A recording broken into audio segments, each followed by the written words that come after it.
Hey, this is Mark Rodriguez, and I review stuff. Today we're going to be talking about Dragon Ball Super, mostly the Goku Black storyline as it is so far. Now, if you guys have already seen Battle of the Gods and Resurrection F, then you guys have already seen parts of Dragon Ball Super. Because Dragon Ball Super basically retells these storylines, but in a more fleshed out episode-by-episode format to kind of like better explain how the Dragon Ball Z guys got to this point in their lives before all the stuff happened, you know? And after those sagas, there was a tournament saga where Lord Beerus got the most powerful guys in the Dragon Ball Z universe against his brother Champa, and the most powerful guys in that universe were a big martial arts tournament with planet-sized Dragon Balls. Like, wow. So, now we got a new saga with Goku Black and the return of future Trunks, so I'm going to kind of sum it up real quickly as best as I can.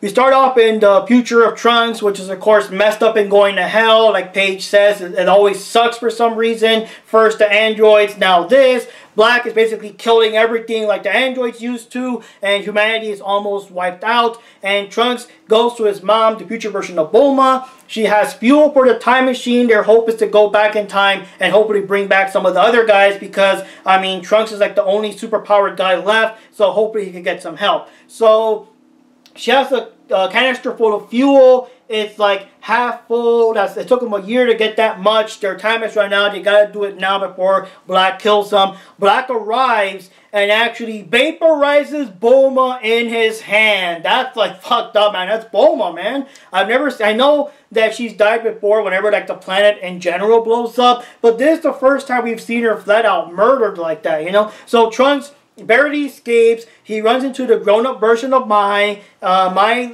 is like part of a resistance against Black. I'm referring, of course, to Mai from Peel Off Mai and Shu, not Mai Shiranui. And Black kills Mai, and Trunks barely manages to escape before he gets killed too in the time machine. And yes, amongst all the smoke and clouds and junk, we see that Black is an evil version of Goku with a black ki and a black aura and black energy blast. Yes, we get it, folks. Black is evil. So, Trunks arrives in the Dragon Ball Super timeline. He's knocked out. The kid version of Trunks and Peel Off Mai and Shu as kids going to school with him for whatever the hell reason. Find him and they tell Bulma. So Bulma tells Goku and Vegeta, and Goku and Vegeta were hanging out with Whis and Beerus, so they also come check it out, and Piccolo and Krillin come check it out, and they all see Trunks, and Trunks explains what happens. Trunks also explains that he did manage to kill Darbara and Babidi in his timeline before Majin Buu was ever released, so now, you know, Black is a new bad guy causing trouble. So, in the future, Goku Black is confused as to how Trunks' ki just vanished altogether, like he's nowhere on the planet, but his ring, a mysterious ring, activates and he opens a portal that takes him right to where Trunks is and everybody else. So Goku fights against Black, and keep in mind, Goku transformed into Super Saiyan 2. It's kind of weird because it's like Super Saiyan 2. He had the bang in front, but everyone just refers to it as just regular Super Saiyan, whatever. But the thing is, Goku transformed, Black did not, and Black still kept up with him every step of the way, and his ki kept increasing, and it looked like he was actually going to overpower Goku. He was giving him trouble in that form, and it's like, if that's how strong he is in his base form, and I don't think he's going all the way yet, then we're in big trouble if he does transform, you know? So, during the fight, Whis and Beerus recognize that his ki is from someone else, like not from a Saiyan or something, and they also recognize that the ring he has is the Ring of Time, and the Ring of Time can only bring you to the past for a few moments, because even for the gods, it's forbidden to mess with time. So the portal eventually sucks Black back before the fight can finish, but before he does so, he notices Trunks' time machine and blows it up. So now Trunks is stranded in the past, and Goku Black is free to just wipe out whatever is left of humanity without anyone standing in his way. So Bulma, and I really love this part, Bulma remembers that she still has the original time machine that Cell used to go back to the present time in the Cell Saga, this alternate future where Cell like killed Trunks and stole his time machine and became a larva and all that, and the machine of course is still covered in moss, and the glass is blasted open because Cell like blasted through it whenever he like grew out of his larva stage and all that stuff.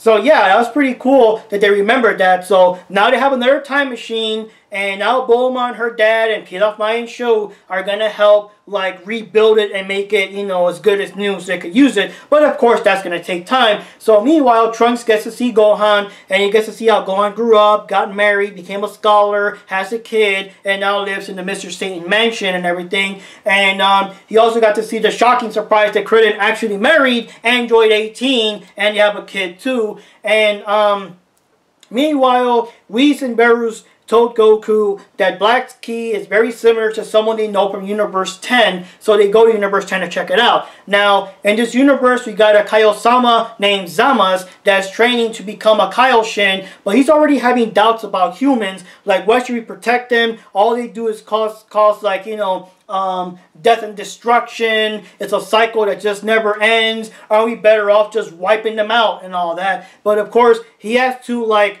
clean his mind of these thoughts, because you have to be super pure of heart to become a Kaioshin and all that. So Goku and them arrive. They talk about the rings of time.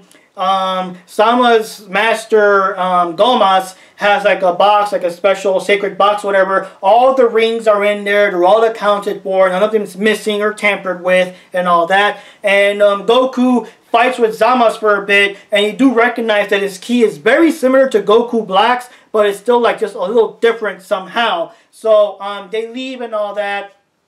And Zamasu is now like, I'll never forget you, Son Goku, and humans are much more dangerous than I thought. So that's not really helping matters. So that's the last episode as of right now, before, of course, next week Japan airs another one. But wow, I do have to say, the first thought that came to mind is that, wow, you guys really fucked it up. You guys inadvertently helped create Goku Black faster than whatever happened originally. Because at this point in time, Zamasu has done nothing wrong yet. He has negative thoughts on humans, but he hasn't acted out on them yet. He had no idea who Goku was until now. He had no idea what a Saiyan was until now. And he even had no idea what the time of ring was, and that they have him right there where he is in the box until now. So way to go, guys. You guys really fucked it up. It's like if we went back in time to a famous dictator of history, back when he was still a teenager, before he had maniacal thoughts, and we're like, you know what, dude, when you grow up, you should go to that there country and fuck it up. And it's like, I never thought about that. I believe I shall. You know, it's like, wow. And even Whis and Beerus mentioned that. It appears that he's never heard of the Ring of Time yet. So I really hope they touch on that, because that is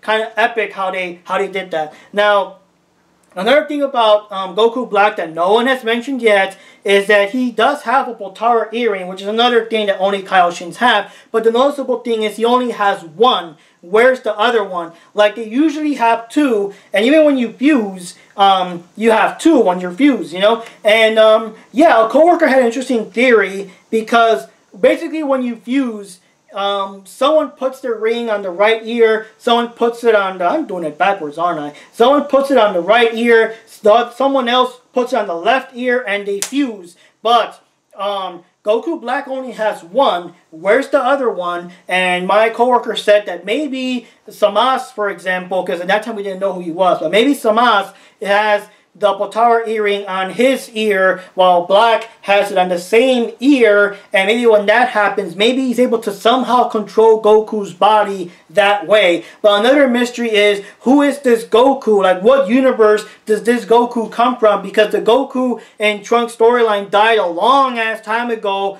due to the heart disease, before the androids even showed up. And another thing is that when Black arrived in the world, he recognized Vegeta too, and again, Vegeta got killed by the androids a long ass time ago in the future Trunks storyline, so that's kind of weird. Now, another thing I want to cover is that there were a lot of complaints about Gohan in the previous episode, but the thing is, guys, you gotta remember, Gohan was always meant to be a scholar. He was never meant to be a fighter. He's not a full-blooded Saiyan that only lives for battle and for fighting stronger opponents. Ever since the first episode where he met Bulma, and Bulma's like, what do you want to be when you grow up? He's like, I want to be a scholar. And even Piccolo said, yes, you can be a scholar, but after you defeat the Saiyans, because if they blow up everything, I mean, there's no way you could become that, you know? So, yeah, the only reason that Gohan ever trained and got powerful is because he was forced to, or because the world needed him and all that. But now that at that time Cell was destroyed, I mean, he was free to live his life. He was free to go to school. And after they got rid of Majin Buu, he was free to become a scholar. He was free to marry Videl and have a kid and everything. And, you know, it's pretty cool. I also like how they went through that. They also explained, like,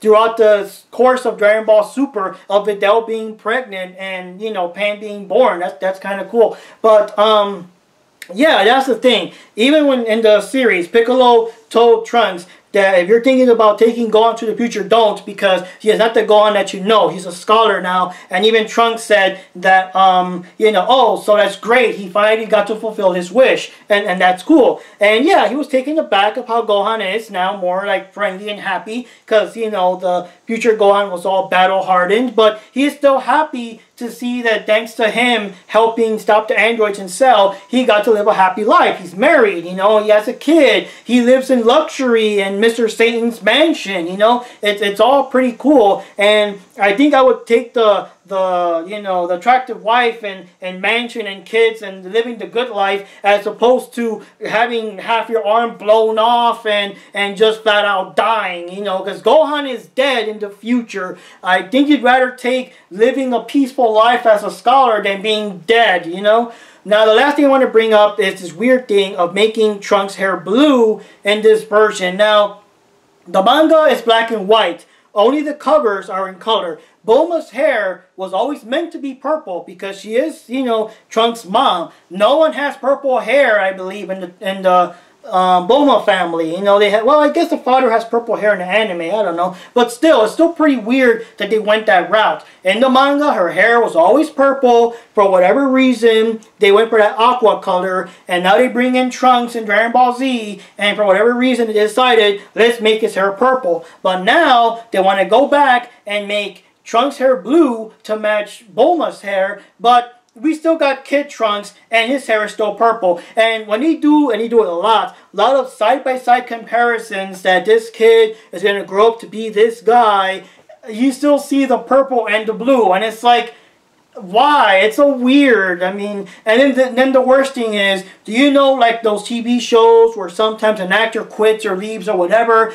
and like some other actor takes the place of that same character, and yet everyone around the show acts like it's been that same guy all along? We're supposed to like pretend. It's kind of like Iron Man. We're supposed to pretend that not Cody, but that Rhodes is the same guy, even though the actor changed, you know. So now they're doing that whole thing where they're pretending that Trunks' hair was blue all along. Like before she even saw him and they called Bulma about the time machine, she was like, oh, was there a young man in there? Was his hair blue? And then they did a flashback based on that Trunks and Gohan movie where Gohan died, the future version of Gohan died, and Trunks got so pissed that he turned into a Super Saiyan for the first time. They redrew him, they redrew the whole scene, but they redrew him with the blue hair, like if he had blue hair all along. So that's also a very weird thing. It's a very, very weird decision. I guess it's kind of correcting a mistake from the past, but why? His hair was always purple, because Bulma's hair was always supposed to be purple,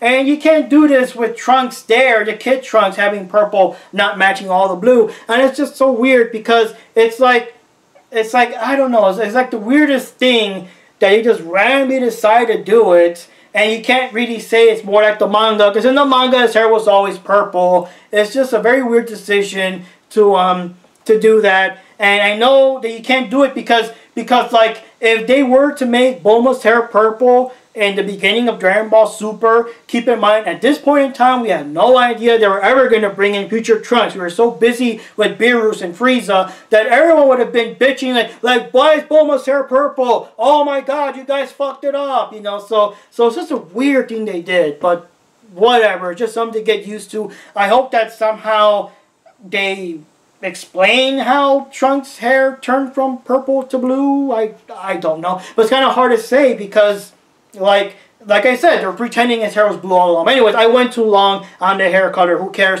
But anyways, bottom line, the saga is very cool. I love it a lot. It's pretty awesome. I've heard some people complaining that I guess they are kind of resorting to old stuff. They brought back Frieza. They brought back the martial arts tournament. They brought back Future Trunks. But I'm still kind of liking it though. It's still pretty cool. Pretty cool storyline. They resolved a lot of stuff of Black and Zamasu, but there's still mysteries on how exactly Zamasu got Goku's appearance. And I'm also curious on how Zamasu became Goku Black in the original timeline, because I assume in the original timeline, Goku, Beerus, and Whis weren't around to fuck it up and give them the idea, you know? So I do wonder how that happened originally, because in this version, these guys don't fuck it up, you know? So anyways, guys, this is Mark Rodriguez here, and I review stuff.